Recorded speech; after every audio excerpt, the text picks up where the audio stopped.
انہوں نے کہا میں 1 2 3 دن زیادہ سے زیادہ مر رہا ہوں. اللہ نے کہا اپنے گدھے کو دیکھو. اللہ تعالیٰ کہتے ہیں اگر میری آپ حفاظت کرو گے اس کے پہلے میں نے شلجم جو ہے وہ کاٹ کے اور اس کو میں نے پیکٹ میں فل کر کے. ہیلو گائز، اگر آپ لوگوں کو یہ پورے بلاگ اچھا لگے تو لائک کرنا، سبسکرائب کرنا، کمنٹ پہ دبانا اور ساروں کو شیئر بھی کرنا. کیا حال ہے آپ کے؟ ٹھیک ٹھاک ہے جی. میں یہ میرے میاں لائے ہیں سبزیاں منڈی سے، تو میں ان کو اسٹور کرنے لگی ہوں. یہ مٹر بنا رہی ہوں، تو مٹر بنا کے تو پھر میں پیکٹ بنا کے رکھ لوں گی، کیونکہ ٹائمنگ کی ہوتی ہے کہ ٹائم شارٹ ہوتا ہے. بچوں نے آنا ہوتا ہے ٹیوشن سے اور آتے ہی بھوک بھوک کرتے ہیں، تو مجھے جلدی جلدی کھانا بنانا پڑتا ہے. تو اس وجہ سے یہ میری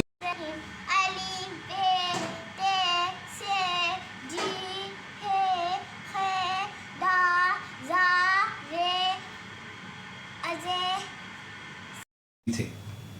وہ ایک پہاڑ کے اوپر سے گزر رہے تھے تو نیچے ایک بستی کو دیکھا.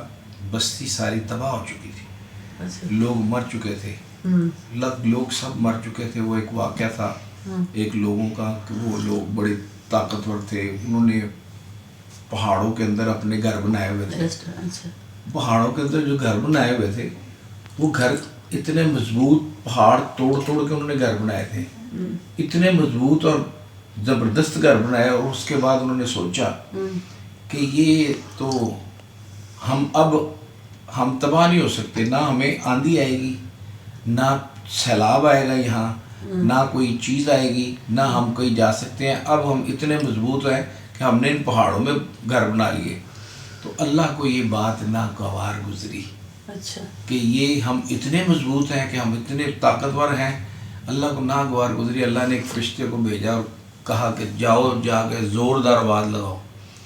فرشتوں نے جا کے، ایک فرشتہ آیا، اس نے زوردار آواز لگائی.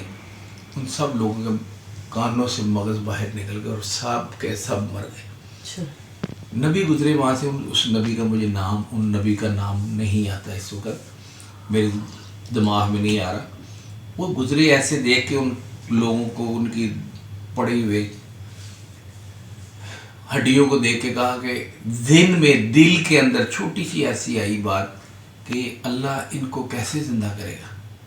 یہ بات آئی تو اللہ پاک نے اسی وقت اس نبی کی روح قبض کر لی. اس نبی کی جب روح قبض کر لی، کچھ عرصے بعد واپس روح ڈالی اور پوچھا کیا بتا سکتے ہو تم کتنا دن مرے رہے ہو؟ نبی ادھر ادھر دیکھا اور کہتے ہیں کہ زیادہ سے زیادہ 1 نہیں تو 2 دن مر رہا ہوں یا 4 دن مر رہا ہوں. نا ان کے کانوں سے مغز نکل گیا، جس دماغ کے اندر جو ہے نا وہ مغز جس سے بندہ سنتا ہے، ساری چیزیں سوچتا ہے، سمجھتا ہے، وہ سارا نکل گیا اور وہ مر گئی. اچھا، وہ روح قبض کرتے ہیں؟ اللہ نے روح قبض کر لی، یعنی اللہ نے ان کی روح نکال دی جان میں سے. وہ فوت ہو گئے. اللہ نے پھر اٹھایا کہ بتاؤ اب کتنا عرصہ مرے رہے ہو؟ انہوں نے کہا میں 1 2 3 دن زیادہ سے زیادہ مر رہا ہوں. اللہ نے کہا اپنے گدھے کو دیکھو. گدھا دیکھا تو اس کی ہڈیاں بھی گل رہی تھیں.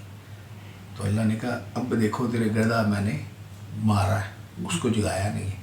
اب جو کھانا لے کے آئے تھے ساتھ، انہوں نے اپنے کھانے کو ہاتھ لگایا تو کھانا گرم تھا.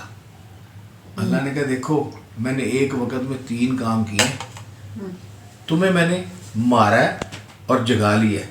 تمہارے کھانے کو میں نے 100 سال تک مرنے ہی نہیں دیا اور تمہیں 100 سال کے بعد میں نے جگا دیا. 100 سال کے بعد تمہیں جگا دیا اور تمہارے گدھے کو میں نے جگایا ہی نہیں، 100 سال مرے رہے. تو جب وہ اللہ کے نبی نے اسی وقت معافی مانگنے کی شروع کر دیا، سجدے میں پڑ گئے، اللہ پاک مجھے معاف کر دے. میرے دل میں یہ خیال بھی کیوں آیا؟ اللہ یہ پسند ہی نہیں کرتا کہ انسان اپنے دل میں خیال بھی پیدا کرے کہ یہ نہیں ہو سکتا. اللہ ہر قسم کی طاقت رکھتا ہے اور ہر کام کر سکتا ہے. آپ کے ذہن میں ہونا چاہیے کہ جو ہم مر رہے ہیں، ہم نے مرنا ہے اور ایک دن اللہ نے ہمیں جگانا ہے سب کو، کیونکہ اس کے پاس طاقت ہے جگانے کی. قیامت آئے گی، ہم سب کھڑے ہو جائیں گے اور اس کے حضور پیش ہوں گے. ہم سب نے اس کے حضور جانا ہے اور جواب دہ ہونا ہے. ہمارے سارے عمل جو یہاں کرتے ہیں ان کے اعمال نامہ کھلے گا. ہم نہیں سوچ سکتے. یہ نبی نے ایک چھوٹی سی بات سوچی تو اللہ نے ان کی روح قبض کر لی. اور وہ گھر گئے تو آپ جب گھر سے نکلے تھے تو آپ کی عمر کتنی تو جب گئے تو آپ کی عمر تقریباً 70 سال تھی. تو جب گھر واپس پہنچے تو آپ کا بیٹا بھی کوئی 100 سال کے بعد اپنے گھر واپس گئے تو آپ کا بیٹا ضعیف العمر ہو گیا. کیونکہ جب آپ گھر سے نکلے تو بچے کی عمر بھی ہوگی 50 سال. 50 سال بچے کی عمر ہوئی. جب گھر پہنچے تو بچہ 150 سال کا ہو گیا. وہ جا کے گھر میں ڈھونڈ ڈھانڈ کے اپنا گھر پہنچے تو وہاں جا کے کہا کہ میں تمہارا دروازہ کھٹایا, باہر نکلے. ان کا بیٹا باہر نکلا, اس کو کہا میں تمہارا باپ ہوں. تو وہ ہنسا, بزرگ آدمی تھا, اس نے ایسے اپنے پرکھے کی کہ تم میرے باپ ہو سکتے ہو, میں اگر یہ بات کہوں کہ تم میرے بیٹے ہو تو یہ تو بات ماننے والی, تم میرے باپ کیسے ہو گئے. آپ نے بتایا کہ تمہاری ایک پاس ایک عورت تھی, وہ میری بیوی تھی, اس کا وہ ہے, وہ ہاں ہے, وہ ضعیف العمر تھی. وہ آئی, اس نے کہا ہاں. وہ آگے کہا کہ تمہیں مرد کی کوئی نشانی یاد ہے؟ کہا ہاں میرے مرد میں یہاں ایک تل تھا, تل میں سے ایک نورانی شعاع نکلتی تھی. انہوں نے دکھایا, یہ دیکھو تل دکھایا جب تل, تو دیکھ کر کہتی ہاں یہی تمہارا باپ ہے, یہ نورانی شعاع وہی ہے جو تمہارے باپ کی نکلتی تھی. تو یہ ایسے واقعات اللہ نے ہم لوگوں کے لیے کیا ہوتی ہے؟ نورانی شعاع ہوتی ہے جو اللہ کی طرف سے آتی ہے. نور اللہ کی طرف نور اللہ کا ہوتا ہے جو اللہ کی طرف سے ہوتی ہیں. تل نکلنا اچھی بات ہے. نہیں, تل تھا ان یار, کی ایک نشانی تھی تل. آپ بندے کے تل آئیے دیکھو میرے منہ, یہ تل ہے, میرے اسے یہاں تل پہ بھی تل ہے, یہاں پہ بھی تل ہے. تو یہ چیزیں ہم سوچ سکتا ہے. اللہ نے ایک ٹائم میں 2-3 کام کیے. ایک کھانا مرنے نہیں دیا 100 سال تک. دیکھو اللہ کی عظمت, اس نے 100 سال تک کھانے کو زندہ رکھا. طاقت اس کی دیکھو, 100 سال تک کھانا زندہ رہا. اللہ تعالیٰ کہتے ہیں اگر میری آپ حفاظت کرو گے اس کے سب کچھ دوں گا. بے شک.